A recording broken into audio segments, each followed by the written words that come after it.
ආයිබෝන්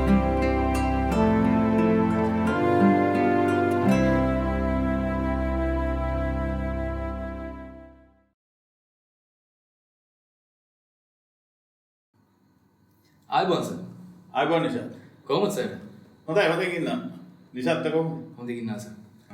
sir දැන් අපි අද මෙතෙන්ට එකතු වෙලා ඉන්නේ මොකක් හින්දාද සර්? අපි අලුතෙන් කරපු වීඩියෝ එකක් සම්බන්ධව සාකච්ඡා කරන්න. ඔව්. මේ ඒ කියන්නේ ඒ වීඩියෝ එක අපේ සුනිල් ශාන්ත මහත්මයා විසින් ගායනා කරපු වලාකුළෙන් රස කියන ගීතය සම්බන්ධව. දැන් සුනිල් ශාන්ත මහත්මයාගේ මේ ගීතය අපි අයිවෝ ඩෙනිස් මහත්මයාගේ මේ කටහඬිනුත් අහලා තියෙනවා නේද සර්? ඔව් දැන් සුනිල් ශාන්ත මහත්මයා මේ ගීතය පටිගත කරලා තියෙන්නේ 1940 දශකයේ අවසාන භාගයේ. ඒක මගේ දැනුම හැටියට. ඔව්. එතකොට ඒ ඔරිජිනල් එක එහෙම සුනිල් ශාන්ත මහත්මයා ගායනා කරුවාට පස්සේ අයිවෝ ඩෙනිස් මහත්මයාත් මේකේ පටිගත කිරීම කරලා තියෙනවා. තව ගායක කණ්ඩායමකුත් එකතුව.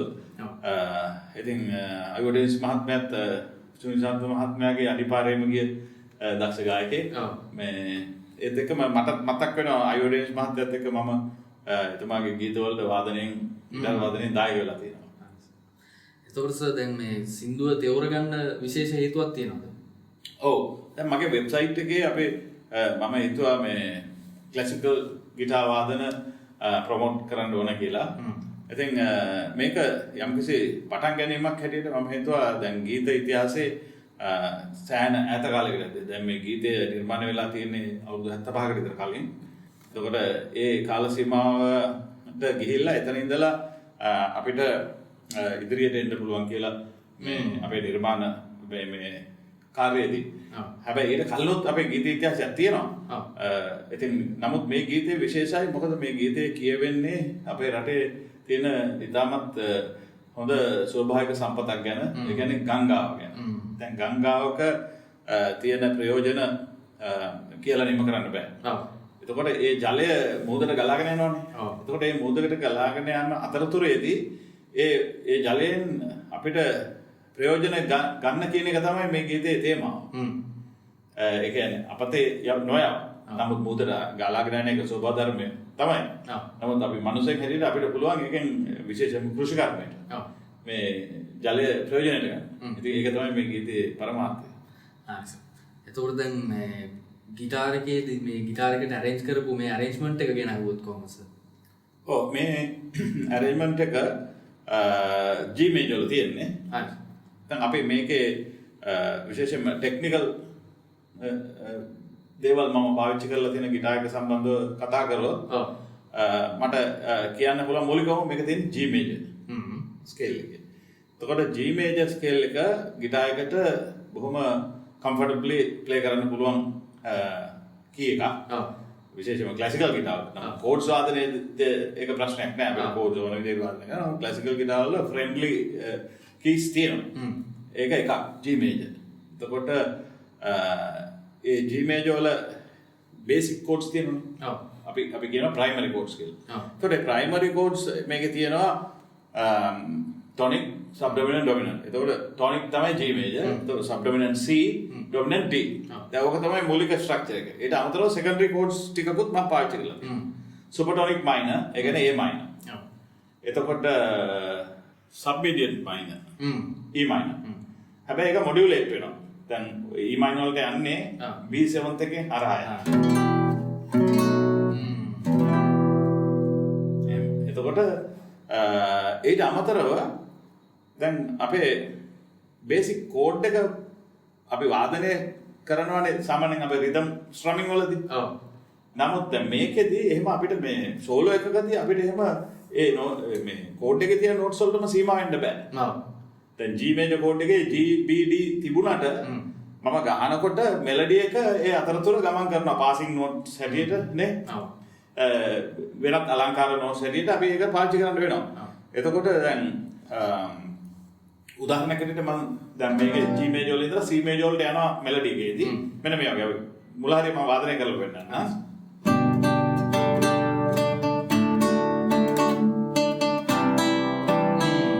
දැන් මෙතන මොකද්ද කෝඩ් එක? C.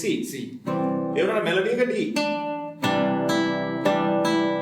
ඒ සවුන්ඩ් එක දැන් C කෝඩ් එක C ප්‍රයිමරි කෝඩ්ස් අතර තියෙන එක බට් ඒක මොඩර්න් සවුන්ඩ් එකක් වගේ නේ. එතකොට C at 9 කෝඩ් එක. නමුත් අපි එහෙම C at 9 කියලා මෙතනට ලේබල් කරන්න අවශ්‍ය නැහැ. මේක D එක මෙලඩි එක තමයි. කියලා ඩොමිනන්ට් 7 එකට යනවා. D 7 වල. එතකොට ඒ වගේ ඒ කෝඩ් ස්ට්‍රක්චර් එක එහෙම අර මම කලින් කිව්වා වගේ වර්ස් එකේදී මම යනවා E minor වලට මොඩියුලේට් වෙනවා. එතකොට ඒක වීඩියෝ එකේදී හොඳට පැහැදිලිව තියෙනවා. මෙන්න මේ වගේ පාර්ට් එකක් එන්නේ.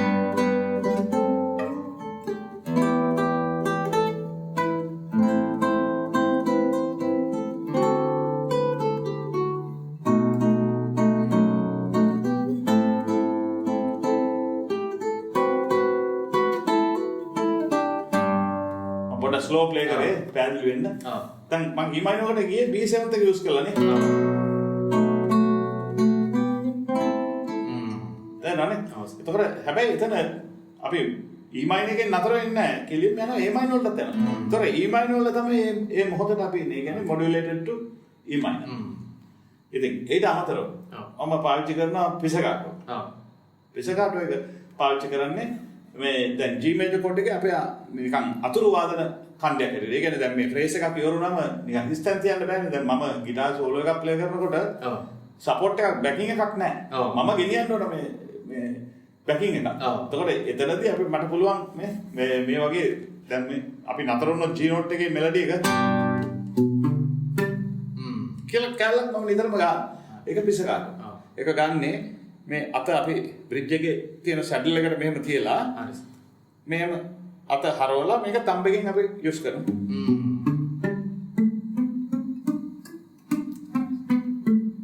ඔය ඉෆෙක්ට් එක තමයි. එතකොට අපි දැන් පිසිකාරෝ කිව්වම ගොඩක් අහලා තියෙන වයලින් එක ගැන නේද? ඔව් වයලින් ගිටාර් වලත් පිසිකාරෝ ඕක තමයි පාවිච්චි කරන විදිහ. පිසිකාරෝ පාවිච්චි කරනවා. එතකොට ඊට අමතරව වෙන මොන හරි ටෙක්නික්ස් යූස් කරලා තියෙනවද සර්? ටෙක්නික්ස් ඉතින් අර වොයිසින් වොයිසින් වලින් අපි කරන ඒ කියන්නේ ගිටාර් එකේ වොයිසස් කොහොමද අපි මේ නෝට්ස් ටික මොන දුරකින්ද නෝට්ස් ස්ථානගත කරන්න කියනවා වගේ තමයි වොයිස් කියන්නේ. එතකොට අපිට ඇක්චුවල් වොයිසස් තියෙනවා නම් අපිට එක එක රේන්ජස් ඇතුලේ බේස් ටෙනර් ඇල්ටෝ සොප්‍රානෝ කියනවනේ.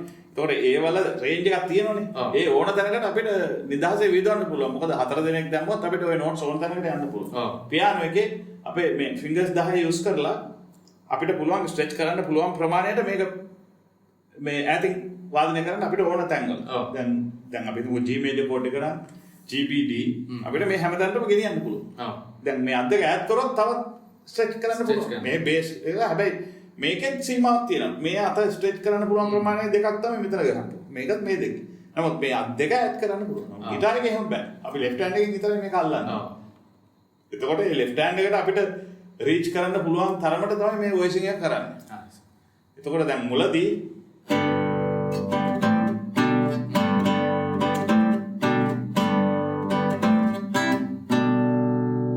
within introduction එක. දැන් ඒකේ වොයිසින් 4 notes දිගටම යන්නේ. එතකොට මම left hand එකෙන් මේක මේ notes හතරම manage කරන ගමන් right hand එකෙන් හරියට ඒ අදාළ strings වලට වාදනය කරනවා. ඒක ලේසිමත් නෑ. එතකොට මේ piece එක නිකන්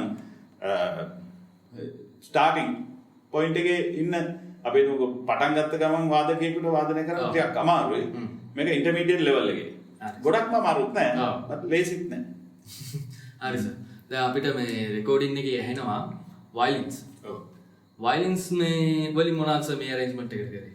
ඔව් දැන් මම මේ වාදනය ක්ලාසිකල් ගිටාර් එක සෝලෝ ක්ලාසිකල් ගිටාර් තමයි කරේ. ඒ වුණාට මම මේ හිතුණා මේකේ යම්කිසි තව ටිකක් කලර්ෆුල් කරන්න පුළුවන් කියලා accompaniment එකක් තිබුණොත්. ඉතින් මම කැමති වුණේ නැහැ බෑන්ඩ් එකක් දාලා මේක accompany කරන්න පියානෝ එකකට accompany කරොත් මේකේ ක්ලාසිකල් ගිටාර් වටිනාකම පොඩක් අඩු වෙනවා.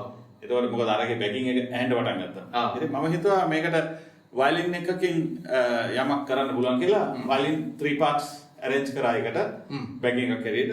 එතකොට අපේ මේ වයලින් ප්ලේ කරේ තසිත රන්දිල පුතා. දැන් එයා මගේ යටතේ ක්ලාසිකල් ගිටාර් වාදනය කරනවා හරිම දක්ෂයි. ඉතින් එයාට මම මේ පාර්ට්ස් තුනක් ලියලා දුන්නා. එයා ඒක රෙකෝඩින් එකේදී අපි තුන් පාරකට තමයි එයා ප්ලේ කරේ. එකපාර මේ පාර්ට්ස් තුනක් ගන්න බෑනේ. ඒ රෙකෝඩින් එකේ තුන් පාරකට එයා ඒ පාර්ට්ස් තුන ප්ලේ කරා. ඒක තමයි කරන්න හේතුව මේක තව ටිකක් කලර්ෆුල් කරන්න. එතකොට සර් තව මේ බලන් ඉන්න අයට කියන්න දෙයක් තියෙනවද මොකක් හරි?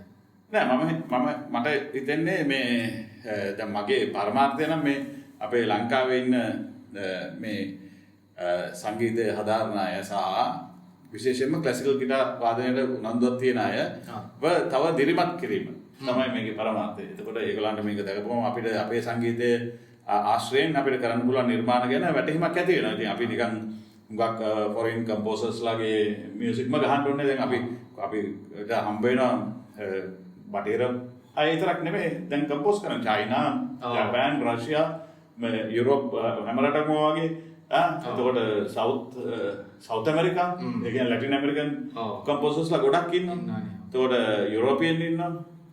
ඉතින් මෙකිනෝගේ ඕස්ට්‍රේලියන්. ඉතින් ඒ නිසා අපිටත් බැරි. ඉතින් අපේම ස්වතන්ත්‍ර දැන් මගේ අදහස දැන් මේක නම් ගීතයකට අපි arrange කරේ. නමුත් අත් වශයෙන්ම ක්ලාසිකල් මියුසික් නව නිර්මාණ කිරීමට මම මේ මගේ වෙබ්සයිට් එක තුලින් බලාපොරොත්තු වෙනවා. ඉතින් ඉදිරියේදී අපි ඒව ඉදිරිපත් කරනවා. එතකොට සර් මම හිතන්නේ මේ සර් ලෑස්ති කරලා තියෙනවා මේ arrangement එකේ notation එක ඕන කෙනෙක්ට download කරගන්න. ඔව්. ඒකත් මම මගේ වෙබ්සයිට් එකේ මේ ෂෙයා කරනවා. ඕන කෙනෙකුට ඒක මේ අරගෙන කොහොමද මේක ෆලෝ කරන්න පුළුවන්. තේරුමක් තියෙන අයට යම්කිසි ෆලෝ කිරීමක් කරන්න පුළුවන්. එහෙම නැත්නම් යම්කිසි උපදේශයක් අවශ්‍ය නම් අපිට දෙන්නත් පුළුවන්. හරි සර් එහෙනම් බොහොම ස්තුතියි අපිට මේ දැනුම ලබා දුන්නට. බොහොම ස්තුතියි මේකට සහභාගී වුණාට අපේ අදහස් බෙදා ගන්න. ඔව්. Thank you very much. Thank you very much, Nisha.